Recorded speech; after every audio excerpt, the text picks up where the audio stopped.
વિસ્ફોટક ફટાકડાનો મોટો જથ્થો સંગ્રહ કરનાર સામે અમરોલી પોલીસે મોટી કાર્યવાહી કરી છે। શહેરના અમરોલી કોસળ આવાસ H5 ખાતેથી ₹8.59 ખાનાના ગેરકાયદેસર ફટાકડા જપ્ત કરવામાં આવ્યા છે। આ કાર્યવાહીમાં એક પુરુષ અને એક મહિલાની અટકાયત કરવામાં આવી છે।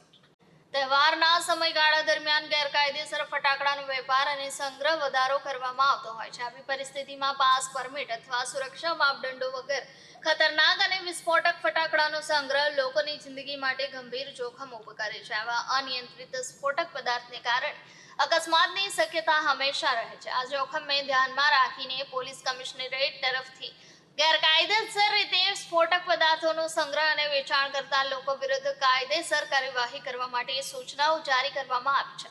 અમરોલી પોલીસની આ કાર્યવાહી દરમિયાન કોસાડ આવાસ H5 ખાતેથી ₹8.59 લાખના ગેરકાયદેસર ફટાકડા જપ્ત કરવામાં આવ્યા છે। આ કાર્યવાહીમાં એક પુરુષ અને એક મહિલાની અટકાયત કરવામાં આવી છે।